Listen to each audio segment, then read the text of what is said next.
one's Fignerales over a wax paper basket, humming gently, due for a fall. 3 sheets to the wind, stepping lightly in socks, carrying stacks of books of bad ideas with color-coded bookmarks, committing to memory sideways glances, to replay in spades and flying silver daggers, scurrying along like an angelic jerk, angry, jealous, foaming at the mouth, germophobic, trading in handkerchiefs, Dumbo's feather waving from the deck of departing steamships, beaming opinions through window fans off fruit bowls and paraboloids, ricocheting between pairs of parallel walls, committed to tape misaligned, wow and flutter, warbled by raindrops deflecting laser beam duplications of uniformly unflattering, feign analyzing creep show, belly fat radicalizing, spin cycle rehashed, breathalyzer plant fertilizing, brain drain, saliva theorizing, maple sap tapped from the higher functioning fun uncle puncturing, electric razor sharpshooter spittoon lunatic rice cake chomper crumb forwarding knee-jerk soda fountain reactionary premeditated liver grilling jug band swill gargling funnel cake butt symphony threadbare uninspired spiraling paper mache hatchet job bilge water siphoning earwax candelabra disaster that you substitute for rational thought whistling Dixie and tripping over your own shoelaces somersaulting armadillically then flattening arms outstretched, rock salt in your hair, back against concrete sidewalk, books in corrugated cardboard, flipping, freeing, tossed like so much parade candy, politically raining down in the perfect circular area centered around a clumsy oaf who shot out of a cannon and passed over, like an empty bag in a plastic basket, someone else's problem, an overinflated sheet of bubble wrap, a purple George Jetson lying in a rigged crane game, neglected Hanna-Barbarically, left to vend for yourself, podcasting a spell, leaving a whole generation sluggish, clinging to the shiny wrapper left after your gum is chewed and stuck to the underside of a plastic seat barreling down the freeway, slaving away rocks in your pockets calculated and heartless, tugging on marionette strings from the subgrade above to no avail, unable to solve for X, spinning wheels just shuffling mud like casino cake batter algebraically,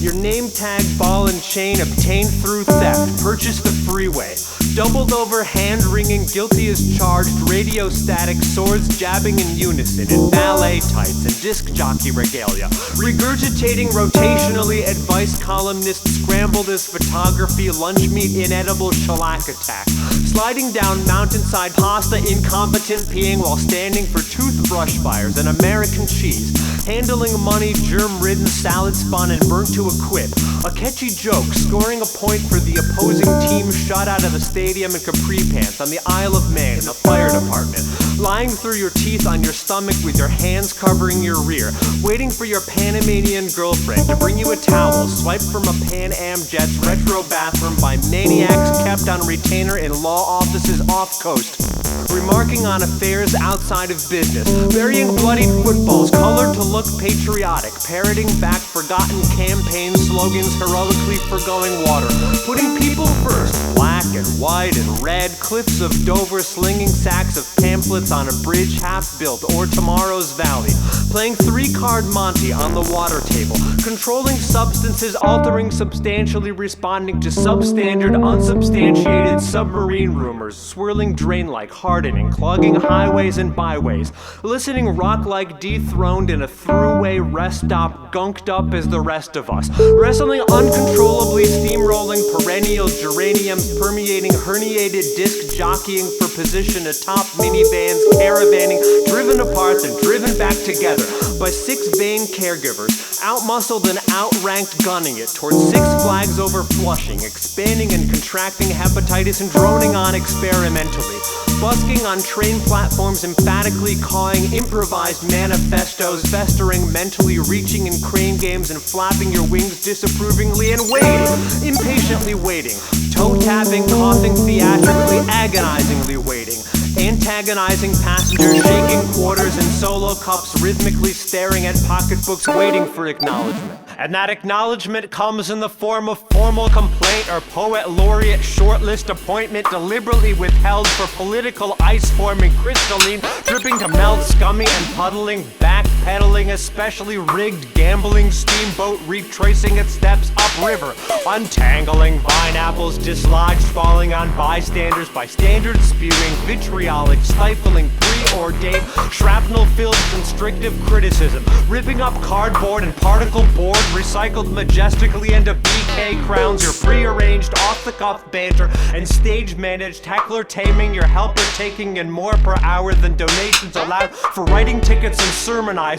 while playing hooky shirking guard duties at federal debtors prison impersonating a minister and administrating rations of 2 cups minestrone and 6 canisters of something unopenable, unget-to-able, non-existent, drowning in red sauce dripping through wet paper bags onto non-working conveyor belts, imparting meaning to claptrap, jaw-woggle poetry best suited to toilet stall scrawling, crudely illustrated swimming in unfinished arguments, arm in arm baking so damning an autobiography as to impart facts in part cribbed from trivia books printed in the early 20th century by poets slumming it on fly-by-night imprints conceived in the same paper company brainstorming sessions begetting cage lining, the bag cereal of the publishing world, illegally dumping vats of ink onto newspaper-grade paper and calling the result books, scattered to fires and attics used to prop open windows redistributed as furniture you sat on at age 8,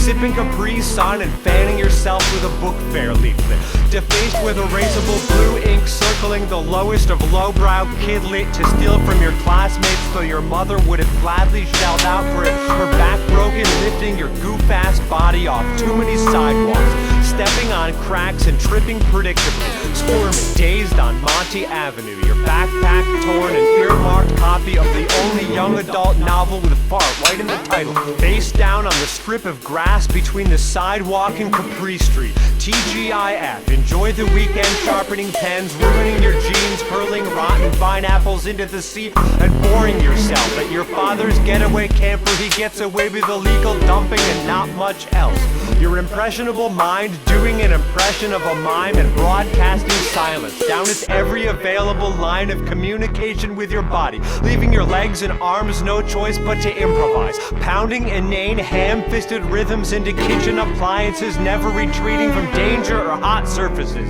dressed for a retelling of Peter and the Wolf in which the wolf is a parking lot attendant, and so is Peter. You fall several stories into sand and commence to hollering something about Fignerales, and your dad's getaway camp in the swamp, and the food service industry. Only you call it the food service industry because you never learned to talk, and your little one-man show becomes a call-in show when a passing blooper calls upon you to chirp, chirp, chirp, and also says something weird about enacting a comprehensive something or other I honestly don't remember, and craps this close to your face and tries to steal your hair for a nest, but it's wound so tightly around your brain a firm tug won't extricate it, so you maintain a full head of hair. Good for you, but you're still lying in sand talking loudly about taxes on foreign oil and the postal service and Italian cars, and how potato chips and salsa isn't that weird a combination, which is right, since certain kinds of tomatoes grow underground, which is wrong, and you don't realize you're sinking into the sand with no functioning adult to pull you out or tell you you're thinking of mushrooms, with sand up to your thighs, or rather your thighs down to the sand because the surface of the sand hasn't much risen, as you stop speaking partly to think about sleep but also just to inhale for once. You recognize the smell of waist-level wind rushing around your head and realize you've sunk, suspecting the sand works on the same principle as a Chinese finger trap. You push gently on the car door, open it, and rush around to the other side of the vehicle. Well, that's a Chinese fire drill, not a Chinese finger trap, but either way you're free. Free to walk away from a huge pile of sand left on the highway. Blameless in all of this because, hey, you're just a little kid, but you're 30. With one lane of traffic left unsanded, the bottleneck slows rush hour traffic to a crawl while you search in vain for your Fignerales to glue back on to your face.